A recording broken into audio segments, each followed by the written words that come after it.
What's up, guys? So today we got 91 overall flashback Michael Vick, man. He's been requested for a long time. I finally got a hold of him, so here we go. 91 overall, short pass stop, 6 foot tall, 93 speed, 80 awareness, 84 mid throw, 90 throw on the run, 88 play action, 89 short, 97 throw power, and 91 deep throw.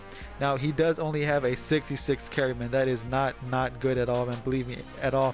That is a terrifying stat.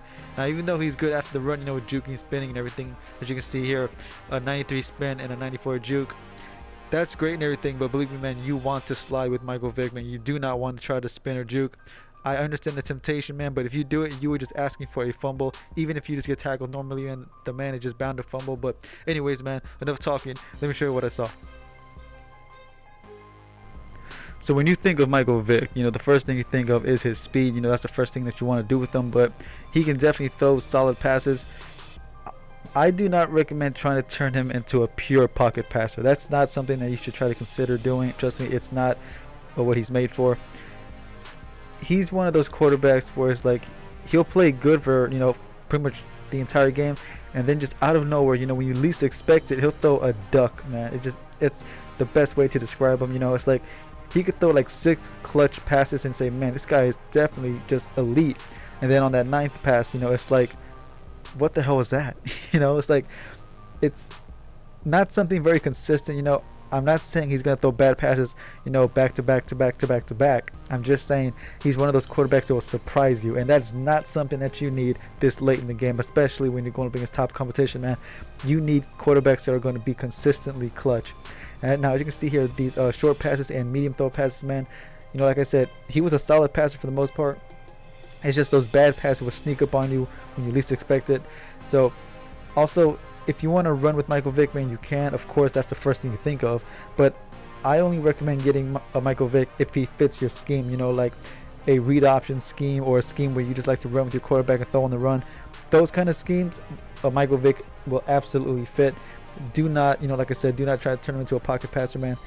Now, if you want to just bring him in, like on certain situations, like if you have like a pocket passing quarterback, but you only want to bring Michael Vick in, for running plays, that might work, like maybe like once or twice, but eventually, your opponent is going to catch on to it. Like when he sees Michael Vick come on the field, he's going, like he's going to know what you're going to do. So I don't recommend really trying to do that. And this right here, under pressure, man, he was doing very solid, man. That was something I did not expect, man. A lot of quarterbacks, when they got someone in their face, they'll throw like a bad pass. But Michael Vick was just on point with that. That was just something I did not expect at all. But anyways, this right here is what you expect from Michael Vick. This is like the one reason why you would want to pick him up. 93 speed for a quarterback is definitely effective. It's definitely deadly. So if you're good with running with your quarterback, like I said, Michael Vick will fit that scheme perfect. But just remember, man, you want to slide. 66 carry will let you down more often than not. That kind of stuff right there, man, do not expect that, man. That was the one time that happened, man. Do not expect him to break tackles like that on his own. I get the temptation, to want to spin and juke. I completely understand that, wanting to turn 7 yards into 25 yards. But just honestly, guys, just play it safe, man. One fumble, man, that that's all it takes, to kill your momentum. So anyways, just slide, man. That's all I can say about that. But like I was saying before, the most effective way to use Michael Vick, man, was throwing on the run. For some reason, man, he was just amazing on throwing the ball on the run. I'm not saying he was perfect, believe me, don't think I'm saying that. I'm just saying that it was out of like maybe like 25 throws on the run, only like 2 or 3 of them were bad, and that's very decent for a quarterback that's not really known for his accuracy. This right here is what I was talking about, man. Now I got lucky here because these fumbles were out of bounds, but just take that into consideration. Now these right here are the bad plays, man. Just ridiculous passes. Now look at this play. Look at triangle right there in the middle. I throw a regular bullet, no leading or nothing, and look where it goes. It's like he purposely threw it to him, man. These kind of plays, what I'm talking about, man. These plays will just come out of nowhere. It's like he'll play like amazing the entire game, and then that one play will just come out of nowhere. Like this right here. Look at X. He's gonna get open right there. He's open. I throw a bullet pass, and look where it goes. It's like, Vick, where are you throwing that ball, man? Come on. So that right there is the kind of stuff that completely kept him out of the top 5 and the top 10, because I cannot have a quarterback that wants to play good all game and then at the last minute say, you know what, I'm gonna throw a bad pass. No, That I did not like. So that was the one complaint I had about him, man. Did like that right there. Now, also, trust me, I know you're probably thinking that, oh man, you're doing a full sprint, that's gonna lower his accuracy, but no, I don't want to hear that. Look at these passes. These are all, full sprints to the left and to the right, and he's just throwing dots, man. This is the best way to use him. This is the way he was most effective, because when you start running with the quarterback, your opponent's gonna, try to chase you, and linebackers and corners are going to try to come down and sack you, and that's going to leave your receivers open more often than not.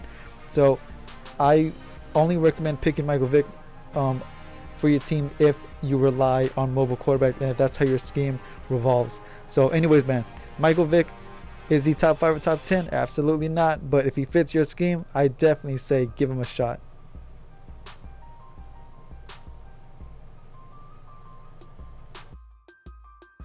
Anyways, guys, that's going to be the end of this review. My final thoughts: do I think he's worth 180,000? I feel like that's a little bit too much, man. I feel like he's worth maybe like 90,000 or 100K.